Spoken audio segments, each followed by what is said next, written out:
So, same beginning of the draft as game 2. Yeah, they don't want to have to cede any sort of early game control. You want to be able to take the matchup, be super confident that, you know, it's not going to be this early. Well, Okay. Going to be a similar start out here.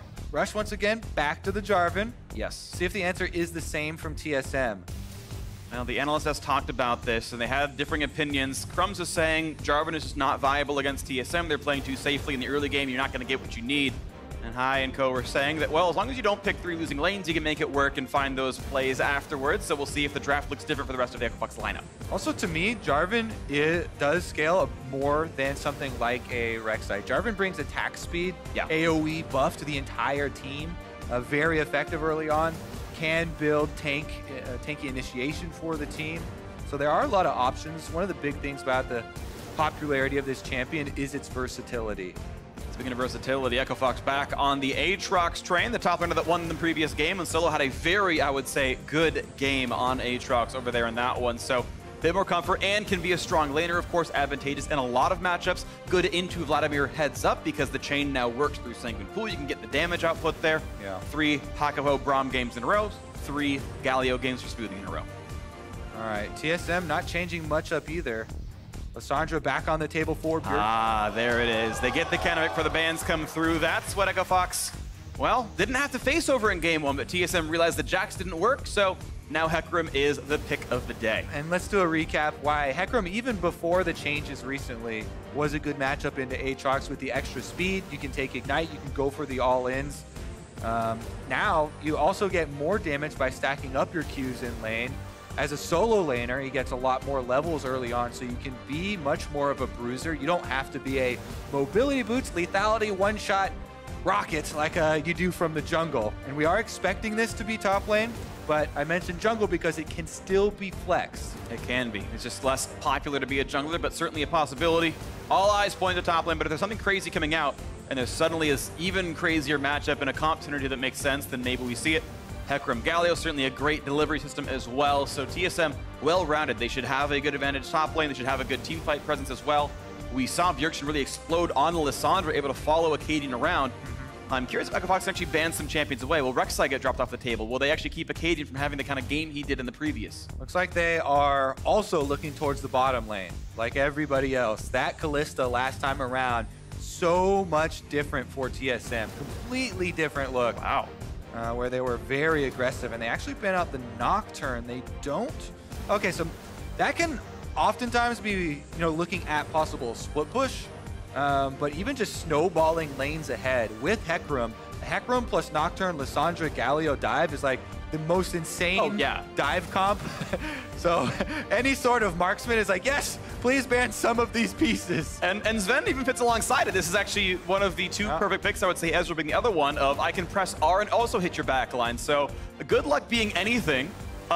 Oddly enough, Ziggs would be a decent pick against this comp. You can just like throw your stuff out from long range and not be dove quite so hard. Or try and put the ultimate and bomb on yourself. Just throw everything up in the air and have it come down on your head. And by Zhonya's Hourglass, you've got attack damage, plenty of it. Kog'Maw instead, that's the other way to go about it. I'll just die and use my true damage passive.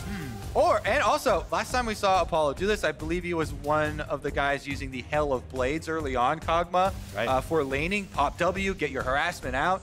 Strong laning pattern, especially with Hell of Blades. It works well with Braum because you can proc Braum stun very quickly in lane. I do like this round out here. And there's what you called. Yeah.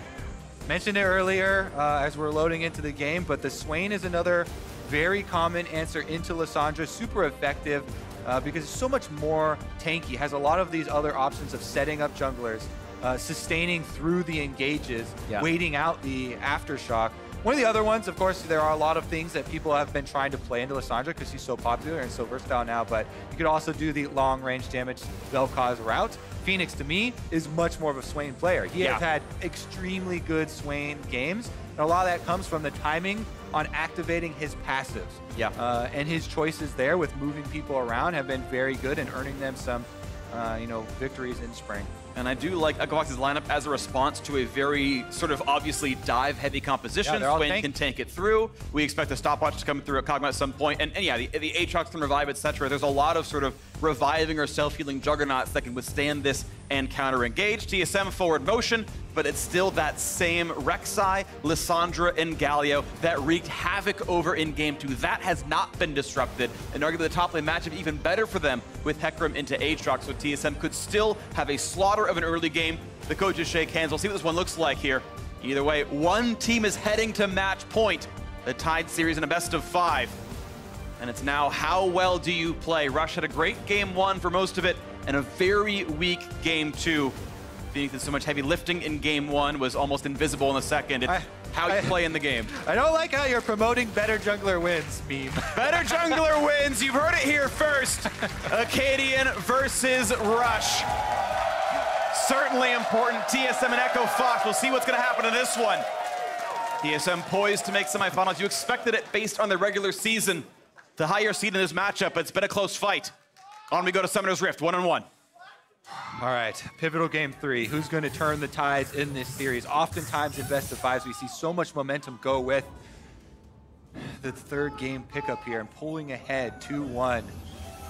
All right, Braum on the table here for Echo Fox. So again, every time we see it, we mention possibilities of going for more creative level 1s. And I've been pushing to see more creative level 1s and going for aggressive invades when you do have champions like this to try and utilize it, especially in best of 5s, and carve out some sort of early advantage. But it looks like, and they might actually do it, delayed invade is a possibility here. It's spotted by a ward, though. It's a very defensive level 1, of course. The instant trinket ward, you know, Acadian can watch the other ways around, knows where they're headed, and can just slink away from Rush without much issue.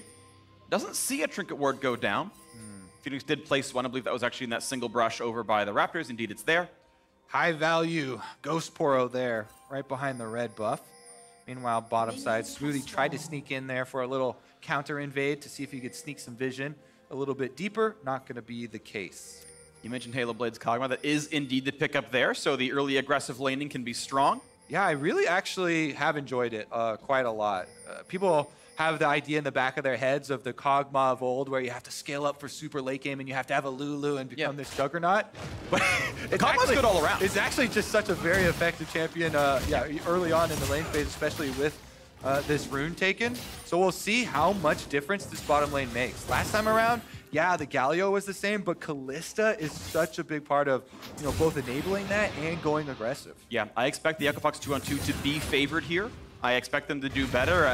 We saw in game 1, they took, I think, like 3 plates before those fell, just in the spread up 2-on-2, so that could be happening. This, though, is also expectation for top lane. Broken Blade should be handily winning this matchup over against Solo. Yeah, Hecarim can charge up Conqueror very, very easily. You can push the wave by walking into the minion. But they've got a stun and one more auto attack on a... That minion. Yeah, that almost was an auto attack on a Smoothie, and that could have been maybe the flag and drag, but no gank to be had. Summoner heal still. Burned by Sven. That little pressure got a summoner out. All right, one summoner down. Very important for this bottom lane with the all-ins possible. But again, it's defensive summoners for Echo Fox. They've got Cleanse and Exhaust as their combat summoners, not the heal or Ignite. Of course, taking Cleanse on Kog'Maw when you're looking at a lineup like this does make a lot of sense. Yeah. Because you have so much utility out of it later on. It does mean that maybe there will be less options for those kills here. Once again, vertical jungling, though, as Acadian takes his top half of his jungle and then comes in for the Scuttle and the blue buff. The Jarvan of Rush doing a very similar thing, and actually a new look now. Early recall, and he's going to try to match his own jungle. Oddly enough, though, Rek'Sai is actually not doing it either. Yeah, and again, when you're talking about opting into splitting the jungle, so we go for a mid-lane gank. That's an early force, and that's a nice pullback right there. Pulls him in, the flash to follow in, the heal, it's not enough! And first blood, 3 games in a row for Acadian! Phoenix is gonna want that one back. TSM find the kill again. Bjergsen goes in this time around, and Acadian is able to finish it off. Rek'Sai with first blood, Money Freak. That is terrifying. That is absolutely terrifying, and we can watch that fight yet again. They just had the damage.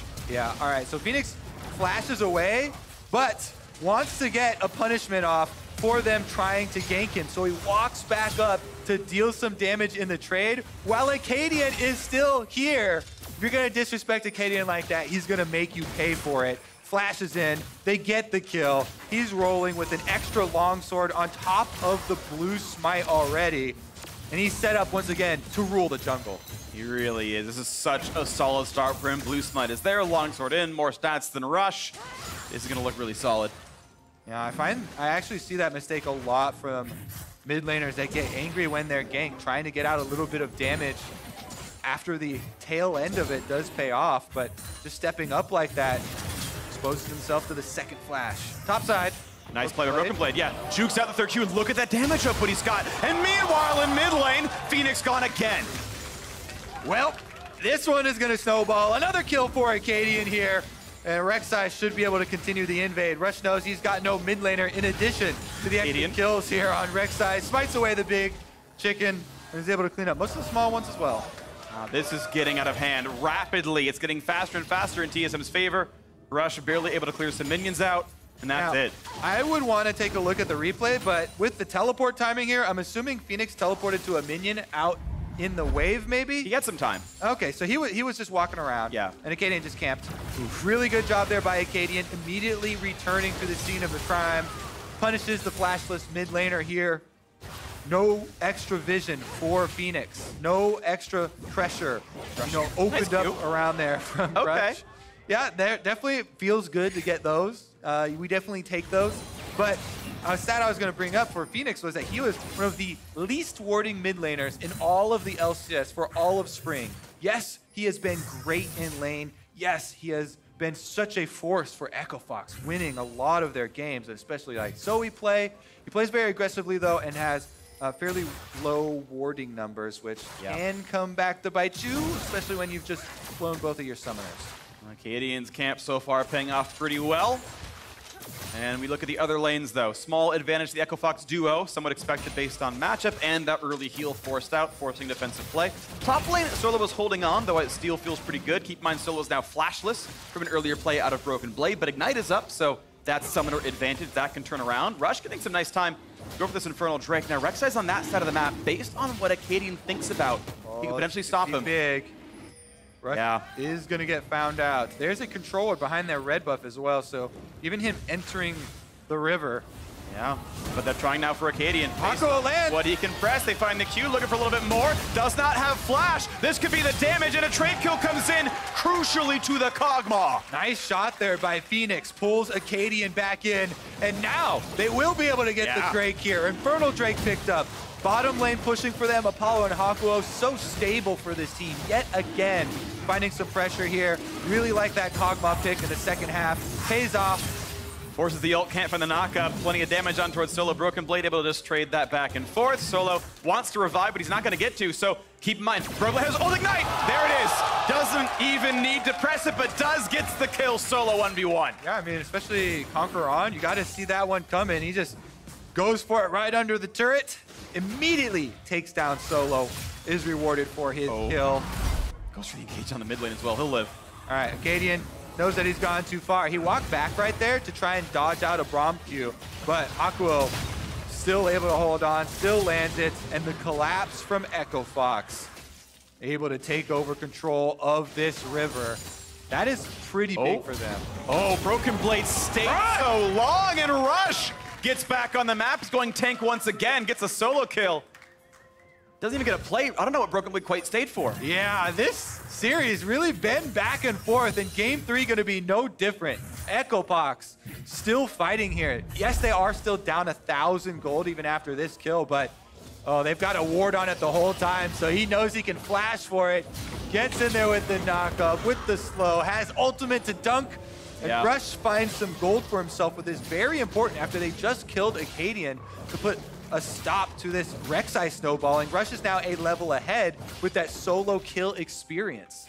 That's some nice stuff. We're gonna go for this blue buff pretty quickly as well. That'll be an easy handoff to Swain. Get it low enough and the W can take it. One of the nice things about Swain, you don't have to actually leave your lane to grab your buff. Yeah. Solo is gonna walk around and say, hey, are you safe? Here's a control ward. Okay, it's enough, good. Sauron is watching. Don't take that blue. Meanwhile, only one ring, which is all you need for Phoenix on that Sauron-esque champion. So I guess he's all right. Still a 1,200 gold lead puts TSM ahead. There's a quick grab on the other blue buff, and we've got a fairly close one here. And I'd say the biggest discrepancy in this game is if you look at the mini-map right now and where the vision is. We've got so much of the Echo Fox vision up on this top side where TSM do have the winning matchup. Meanwhile, all the control wards for TSM are again focused bottom side where they're heading right now. Bjergsen roaming past their control wards, able to control so much of this jungle. Echo Fox's own red side is dark to them. Yeah, and I actually like where he set the Scars Bloom. It actually looks for if Rush could have been down there, looking over the red buff and the Krugs. It wasn't on either, but Braum saw that Bloom. They knew where Bjergsen was coming and that he's going to stay safe, and now Rush is back in. But Broken Blade gets to kill the control ward and continue his pressure running around top side. Yep, very strong winning matchup on the top side. He's got his kill onto the Aatrox already for the extra money. Early Ninja Tabby boots, plus the parts of his Phage. Feeling very, very confident here. Pushes up, goes for the invade, and TSM keeping the pressure on. And Kobe, those wards you circled 20 seconds ago, they're all gone now. That's all been swept, so now that top side safety is been revoked. And Solo, though he has ult and flash, probably has to feel a little afraid of what might go on here. Dodges the claw. That means there might be a play on towards Bjergsen, but has flash up. Can easily get away from Rush. Will do so. Bjergsen's running into a dangerous area here. As you mentioned, Echo Fox no longer have vision, so you can't over chase in situations like that. Rush does find Acadian at the Rift Herald, though, chases him off and ensures that they won't take an extra objective. Still has the extra level lead here currently over Acadian until those Krugs get picked up. Yep. Now level lead for Bjergsen, of course, as well, and 20 CS. Rush going to see that Broken Blade is here, but he needs reinforcements. This is not an easy 1v1 to win. Careful. And Acadian's nearby. Doesn't land the Q, so there's no ult just yet. Jumping forward, has to flag and drag away, stays alive. Broken Blade, will he go for the engage? Yes, ult, E, a lot of damage. Rush's days are numbered. He's going to fall. A couple more shots will do him in, and there's that kill. Now Solo, 1v3, looks for Broken Blade. They've got Swain. They might just get the trade kill, and they do. Now on the backside is a stun. That second kill picked up. Acadian can't run away, or can he? They finally get the trade. A 2-for-2, and Phoenix picks up a big kill. And only the mid laners are left standing here. Double buffs go over to Phoenix. Health advantage to Bjergsen, though, and he gets back to the wave first to push it in. What a collapse. Both junglers, both top laners going down in that fight for that scuttle. Well, top lane waves the equilibrium. That's not going to be too much of a problem. Nice by Bjergsen. I like that he got the plate. He got the aftershock to trigger. That was pretty cute. Yeah. He's going to force a bad recall out of Phoenix right now. Bjergsen can shove that wave in easily. Force the TP out. That plate money is extremely important, and he activates his claw a little bit early, so it's not at the very end point where Phoenix is throwing. They never move to pull him back. Here's another look at it. Rush waiting. Fights over initially these honey fruit. Scuttle Crab here just wanting no part of the battle.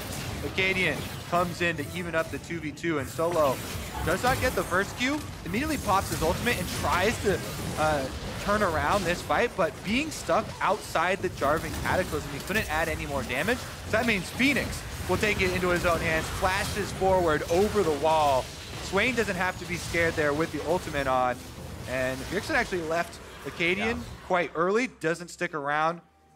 They didn't think that they could win that 2v1 at the end. Yeah, in retrospect, it was close, though. Phoenix did go down about 300, and Bjergsen's next round of cooldowns might have come back up. It's hard to say, but he chose safety. Now Broken Blade goes to the trade, able to outplay Solo's Qs pretty well, and out sustaining the whole way through. All right, let's take a look. Infernal Drake on the map.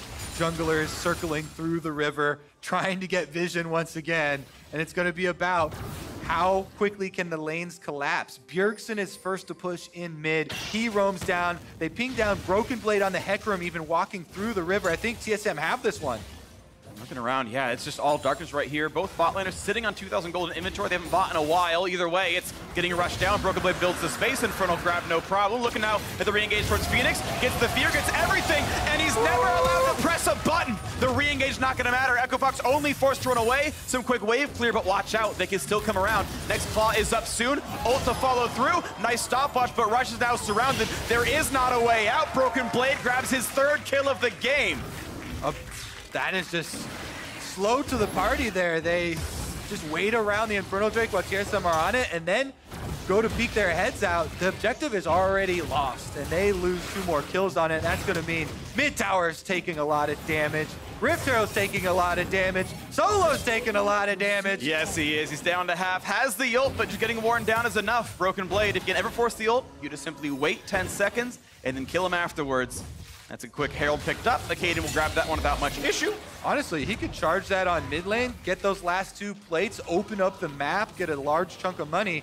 They do want someone to stick around, to be around for those plates when he activates it, but mid tower going down this early would mean that Echo Fox would lose control of their entire jungle and TSM could continue to invade.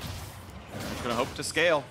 And Kog'Maw's good in team fights that actually, I mean, based on comp, it's hard to say if he's gonna do better than Zven with equal gold, but Zven feels like he's kind of ahead right now. Despite that one kill picked up to the Kog'Maw, their gold pretty close together.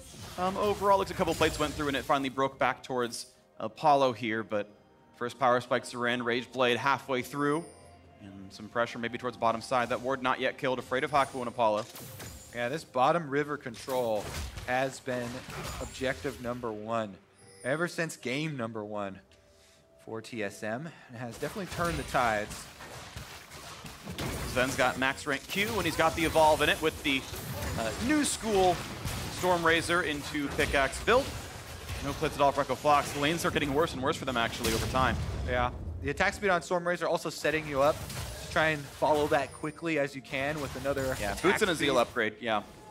Seems to be the option there, trying to go in on kind of a mid-game, very quick power spike, double evolution. Does make a lot of sense here. Apollo trying to get his Rage Blade going on a similar timeline though. Momentarily, this Kog'Maw was slightly up in gold last I checked. Either way, it's still pretty close. And TSM, of course, winning everywhere else. 40 CS, the mid lane difference. That's actually growing over time. Even though Phoenix grabbed a kill for himself recently and Bjergsen's only on assists, it feels like this Lilandra has a lot of control. 2 kills up in this matchup. Yeah, you mentioned it before, but TSM, first blood every time. Last 2 games in mid lane. Acadian visiting Phoenix, making him pay. Bjergsen gets the money. It's the mid turret. And is after the plates, but it's still first turret gold in this game. That's 150 bonus. As Shelly will lose some more health, and a little bit goes back towards Phoenix here. That both warned by Rush through that bottom side. And we wait for the next play. 3,500 gold puts TSM ahead. Acadian safely tunnels away. Rush not going to find that play here. Phoenix now finally level 11. Rank 2 ult. Rush, gotta be careful. It's the W, not the ult. The ult would have stopped him mid-flag and drag, but not the root. Yeah, Echo Fox had to be very careful because even though they had to... Oh, never mind. It's the hard dive. Apollo left alone has some damage towards them. He will not die to this one. Doesn't have aggro. That tree damage won't be enough. They're going to stay around for more damage down here. They've got Acadian nearby as well. Yeah, Haku had roamed up to try and support Rush in his mid-movement there. However, it costs them bottom side. Zven and Smoothie do strike. They take down Apollo. They take both of his summoners with him.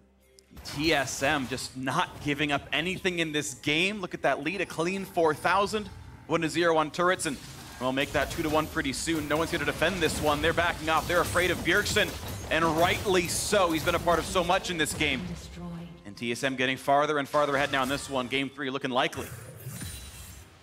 Definitely some changes need to be made here for champion select as well. Let's take another look at this. Apollo gets tagged. Smoothie flashes over the wall, able to land that taunt, even with the double summoners afterwards. Apollo is toast. Aftershock blocks it and just able to fight it kind of away from the turret the whole time because Apollo flashed away. It was actually a very easy dive. Not a lot of defense left over. Rush just farming, still doing the same. Still 2 deaths on him. Has been part of a little bit of this, the Broken Blade getting the better of this game so far. Now another fight, not going to find much that was solo. Yeah, Hecarim gets to laugh about that one. It's very easy for us to walk out of the chains. Very easy to dodge so much of the sweet spot damage from all of Aatrox's Qs. And you feel so clunky when you're playing Aatrox into Hecarim with all the extra move speed that Hecarim gets. And Broken Blade even going the Frozen Fist, mostly armor and health build here. There is actually very, very little that Solo can do, even if he manages to land some of the Qs in that matchup.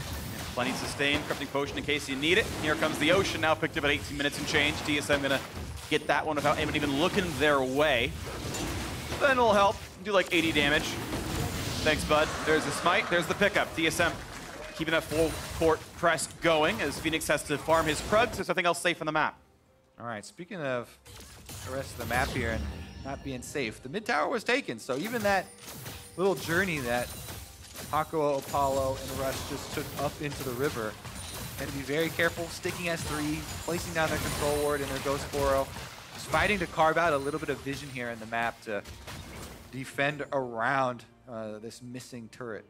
And actually, it looks like Apollo stopped to buy a Ninja Tabby.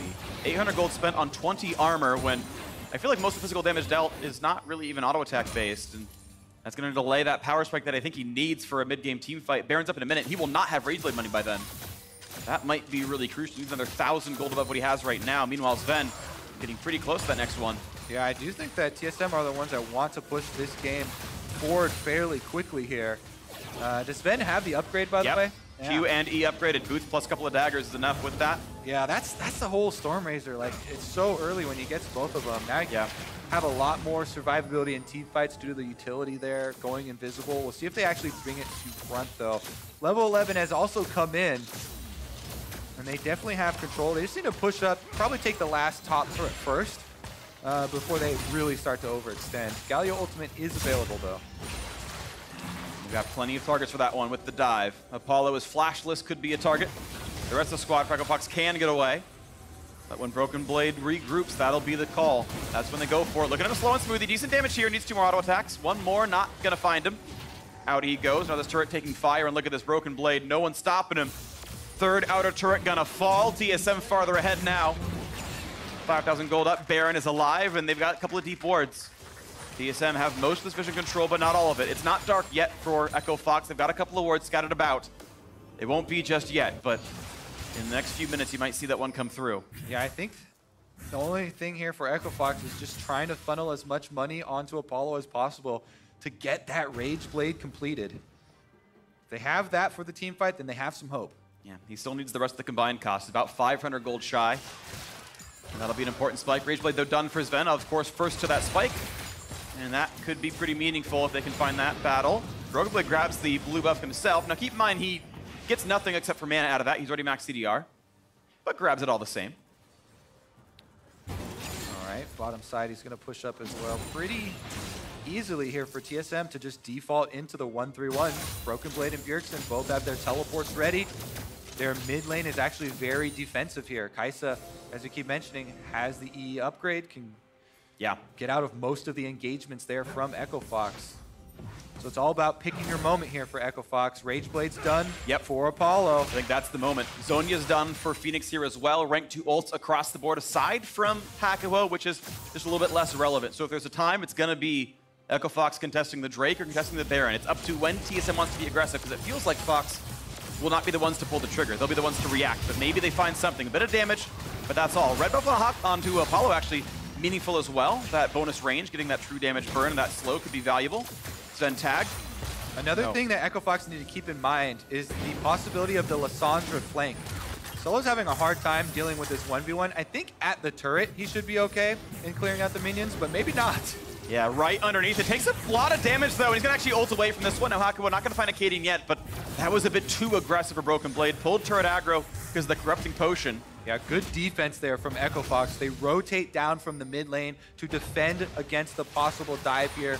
Make sure that Solo can still hold the turret. Yeah. What I was about to mention, though, something to have to keep in mind is the possibility of these Lissandra flanks. Bjergsen is pushing the wave and then pulling back into Fog of War.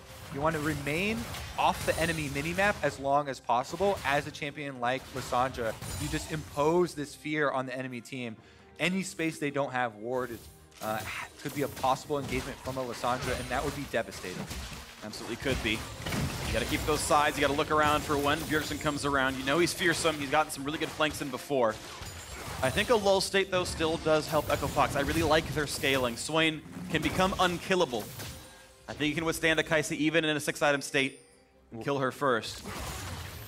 I still think it's TSM who must be aggressive, and they've got the tools to do so. That leads still exactly 5,000. Now, right now, they are rotating Broken Blade up. I think they just got spotted, but they're possibly going for a collapse there. Dragon's about to spawn. Yeah. It is a mountain dragon, so not the most critical. Bjergsen can TP. He's back in base.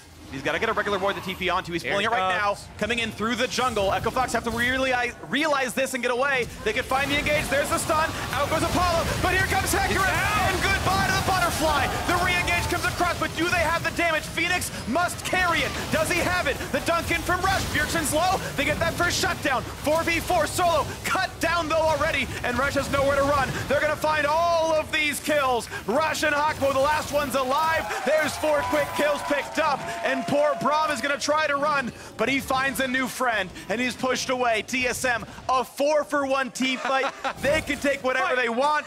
Mountain Drake, not even in their eyes. They're going top side. They're going towards that Baron right now. Hakpo's running for his life, throwing back those Qs over his shoulders. He's gonna drop! At least the execute. He waited out the 10 seconds there. It is gonna be very futile because TSM will pick up the Baron. However, he was able to deny the gold. It's gonna be futile. TSM are the lords in this one, and Echo Fox just the serfs here. Nice team fight, TSM. Get the ace, only lose one. Baron buff on the team. They are smashing this game. TSM. We were just talking about Alessandra flank freak. Here it comes. Bjergsen's able to find the teleport in on the Rek'Sai tunnel and goes straight for Apollo. Dive composition fully operational. Broken Blade then ult Apollo with the Galio coming in on top. And even though Phoenix on the Swain does create a lot of space, causing TSM to flash out, picking up the 1 kill, there is no damage source here. The Kog'Maw taken down at the beginning of the fight without being able to get off any auto attacks means that the rest of members of TSM can clean up Echo Fox. There is nowhere to run. Yep.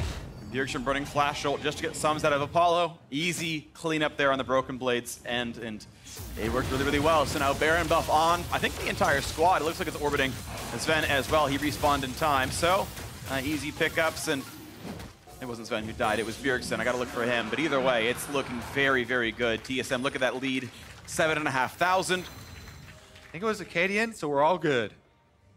All right, we're gonna find out. Either way, Bjergsen has 1 death. I think it was him. It doesn't matter. Looking at the engages, Echo Fox not gonna find that Q in though. Looking at something. We can see both solos are visible. Broken Blade and Bjergsen. Only one has TP. Echo Fox is not finding their way in on this one at all. All right. Slowly check. Don't have to be too cautious here. Apollo's waiting for the stun. Not gonna go for it. Okay. Yeah, they're just trying to defend right here. Everybody split out. Both teleports are technically available, so they could have the teleport advantage with Bjergsen on Lissandra being the one that can't join. But he could try and interrupt Phoenix. Bam. The turret goes down. Demolish working well. Baron buff on the 5 of them, it looks like. And TSM, look at this now. 4-0 in turrets. Gold lead 8,000. And change. Here comes the dive, possibly towards solo. Lissandra over the wall. Nope, just for the turret. And that'll be a clean pickup there as well. 5-0 now in these structures. Phoenix not in range just yet. Out goes Broken Blade. All right, TSM finishing up on the turrets here. 1 secondary turret left, bottom side. Can't quite crack this one with all of the Echo Fox defense set up here. Acadian, though, has been controlling vision through the jungle, so they're threatening once again. Baron buff goes down. They can dunk Sven. They should have what they need for it, but Rush doesn't press the button. Instead, they've got the rest of the team re-engaging on them, and Hakpo's not going to have a health bar for very long. There's the fear in the dive in. Can't quite kill off Rush. It is a trade of kills, but getting rid of the top lane is a pretty big deal. Rush going to drop right away, but can Kog'Maw re-engage? Here comes Bjergsen, finds the stun. In goes Sven. Down goes the Caterpillar, and down goes the rest of Echo Fox. The quick revive, and down is Swain. And Solo's left alone, true to his name. He will drop the second ace in a row for TSM. And TSM with Baron buff on, and every Echo Fox member in the death chamber will walk straight into the base. The crowd knows who's winning, and so do the players. The bottom inhib gonna drop in 15 seconds, and any of the meaningful respawns, they're gonna go right for the Nexus, and they should have the time that they need. TSM a game away from making it back to the semifinals. What they did last time in summer, and getting revenge against Apollo, Hakpo, and Solo. Looks like they got the time, going for the shots, going for the quick KDA, and there goes the Nexus. TSM 1 game away from semis.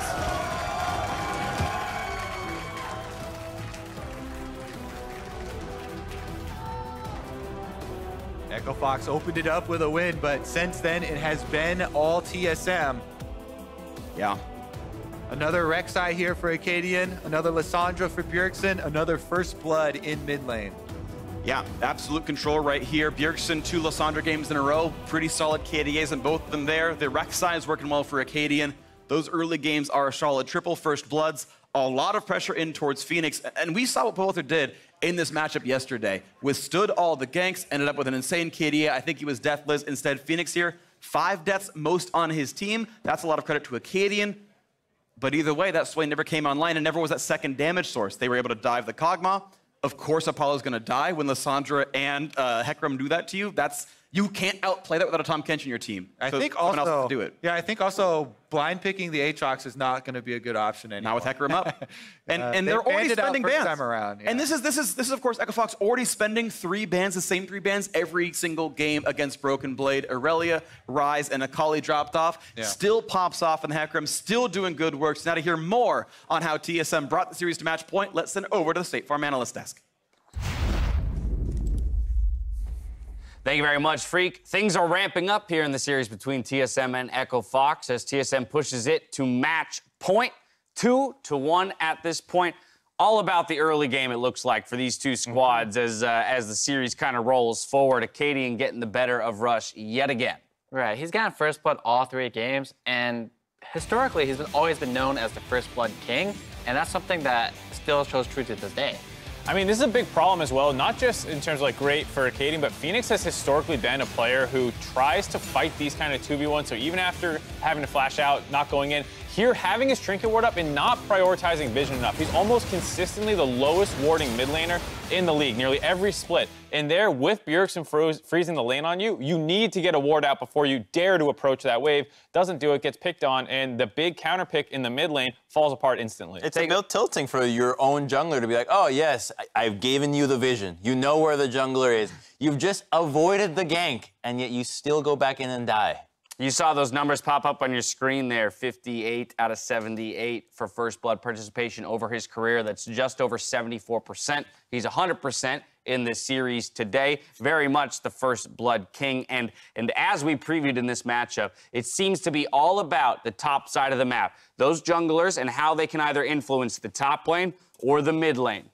And the picks that have gone top lane as well. The Aatrox banned in Game 2, now early rotation in the top lane. But curiously enough, when we heard Bjergsen last week talking about Broken Blade in the top lane, he mentioned that he has essentially an endless arsenal of counter picks to the top lane. You blind the Aatrox, surprise, he busts out the Hecarim. So now, Solo can't just blind his top laner. They're going to have to try to get a different side to try to change things up because it seems like Broken Blade just has an answer for everything that Aatrox or Solo does. I mean, everything's grooving right now for them. They also switched up their bot lane for TSM where they're not going for the hyper aggressive Kalista. They go for the scaling in Kai'Sa, and it's still fine because everything else on the map is working well. Rush did a better job this game, finding kills, one in the river and one later top, but it's not enough to offset the other problems that are showing up now. This is the Rush that we saw like a month ago, not in the last 4 games of Echo Fox. Right. I hope that they stop first picking Jarvan. I think Jarvan is good with the right setup, but you really need that Galio to make it a lot more of a threat. Jarvan going in by himself isn't really that much of a threat, especially if you're building tank. So I believe they're going to take a look at what they're doing and switch things up for this next game. Hi, how do you stop the bleeding against a jungler like Acadian? I mean, you've obviously had experience against a slew of LCS junglers, all with different play styles, some who play aggressively. You played against Bjergsen as well. So what would you do in this situation to prevent any of that bad stuff from going awry, right, in the first 10 minutes of the game? Right. I mean, the most important thing to do against junglers, no matter whether they're ahead or behind, you have to get vision. Like, I believe Phoenix came back without a pink ward after his first death, TPing in without one. And if he did have one, he didn't drop it before walking up to lane. You have to prioritize vision against early game junglers. I think an alternative, too, is you pick champions that are mobile and can get away from ganks. Swain is not that guy. Maybe with Cleanse against the Lissandra, it could work. But somebody like Zoe, somebody like Corky, he barely avoided dying in that first gank in Game 2. But just making it so that your champions are way more mobile and have ways to get out. Tom Kench in the bottom lane would have saved the Kog'Maw a lot more than a Braum, or maybe going with a Tristana, something that's a lot more mobile, even a Kalista. So just making sure that your champions can escape on their own helps a lot with a guy that's trying to gank you. I feel like if you're warping your draft so much around a Rek'Sai pick, that you're prioritizing defensively, being able to escape ganks nonstop, you have a very big problem on your hands. Right. Because you need to be able to track him better, you need to get better wards out, you need to be able to react better and have your own aggressive plays that you're making so he's not constantly getting the tempo advantage to force these plays. Like, if you're at the point where you're warping your entire draft around a jungler, you're probably losing the series. Just ban it then. Right. Yeah, but I mean, like, maybe a Kaden Kaden plays J4 then, or some other early game champion. They need to find a solution not in draft to controlling his early game. To the style. Yes, Right, well, to the specifically style. for Swain and to Lysandra, we saw Pulbalter do that yesterday, right? I think a large difference was their rune choice, actually. He went the spell book, so he could get the cleanse and the heal. Yep. And Phoenix didn't do that this game. I think if he did that, he would have lived those ganks. He was